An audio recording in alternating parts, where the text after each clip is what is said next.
All right, welcome to Operation American Dream. I'm Daniel Lehman. This is Eve Nasby. How are you, my friend? I am awesome. How are you doing? You ready to meet some cool people or what? The most coolest people. That's not even good English, is it? So Operation American Dream, veterans, military, friends, family, supporters. If you're in San Diego and you care about the military, you should pay attention. You should. Got Jim Sagona, Steve Snyder, and Jeffrey Hall, and you'll find out who those people are if you stick around. Be prepared to be educated and inspired. You're going to love it. We'll be back. Operation American Dream coming at you right now.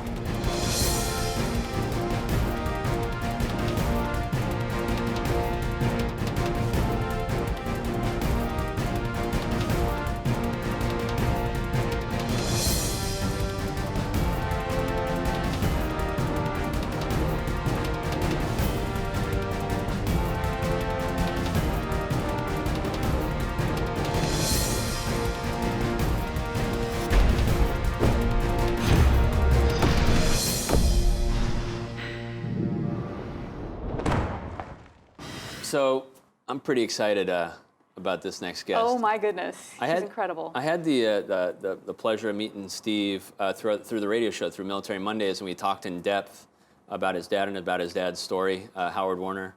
Why are we even talking about it? Steve's right here. Steve, thanks for coming in, man. Good to see you. Your dad, Howard Snyder, was a pilot in the 8th Air Force, right? Correct. And was shot down during World War II, and you wrote a book about it. So we're here to kind of hear your dad's story and talk about yourself. And so thanks for coming in. Great. Good to be here. Good to be here.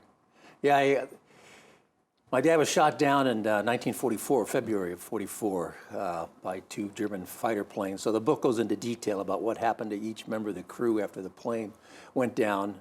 My dad was a pilot.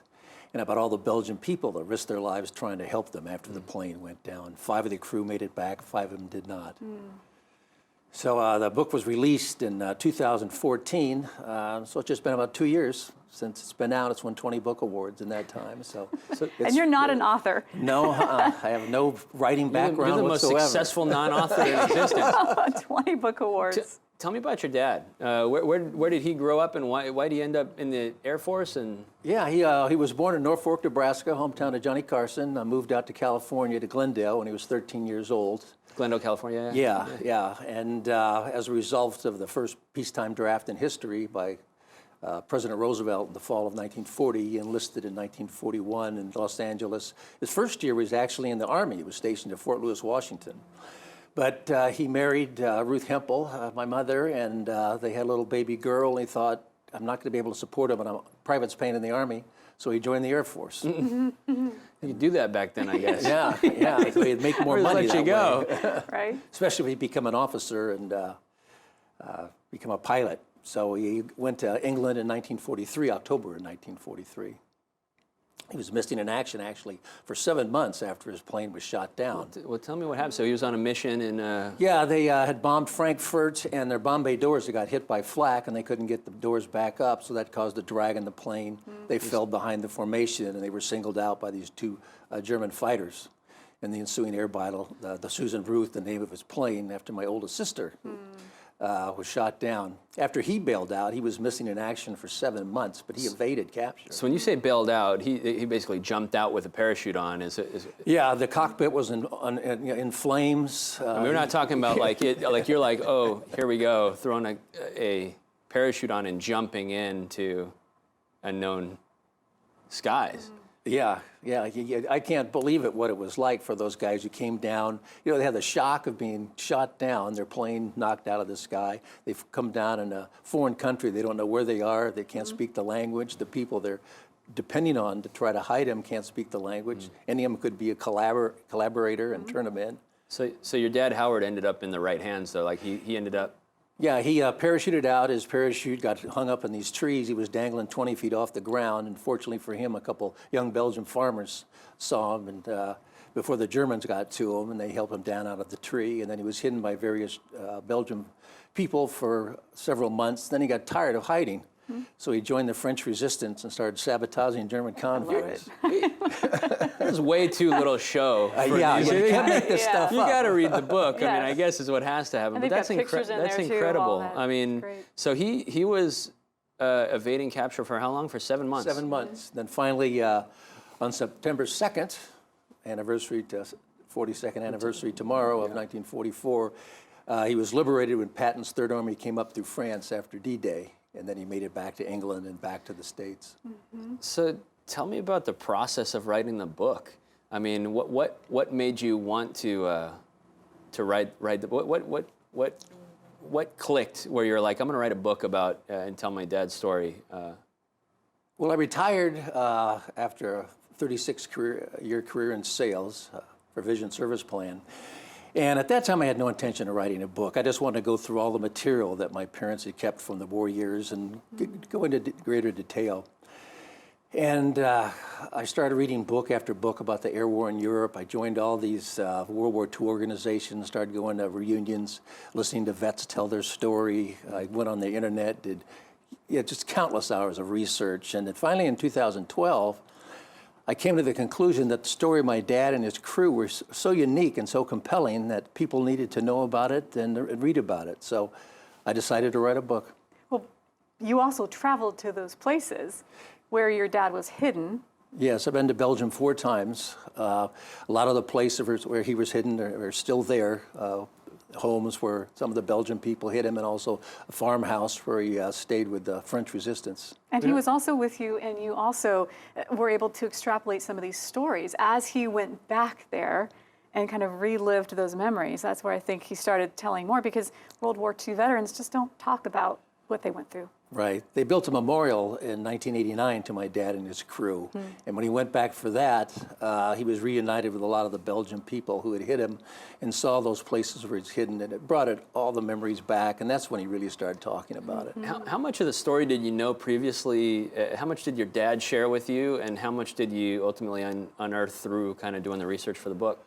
Well, I knew all the basics, but really I learned so much more during the research. There was a war crimes report that involved 3 members of the crew who were killed later after they bailed out, that went into detail, and they interviewed Belgian people, German officers. That gave me a lot of information. And then there was 2 Belgian gentlemen. They were young boys that during the war who became historians afterwards, and they interviewed all these Belgian people and members of the Belgium underground and documented their testimony about events that took place involving my dad and his crew. So it's unbelievable detail that a lot of which my dad didn't even know about. And you found the Luftwaffe pilot that shot your dad down. Yes, amazingly. And he's 92 years old. He's still here. Hans Berger. Yeah, they actually shot each other down. His Focke-Wulf fighter shot my dad's B-17 down, but then the gunners on my dad's plane shot his plane down too. He bailed out and made it through the war. He's 92 years old. I just went over, step back. He became a translator after the war, fortunately for me, so I interviewed him through the email and over the telephone for the book. But just this last May, I went to Munich and filmed an interview with him.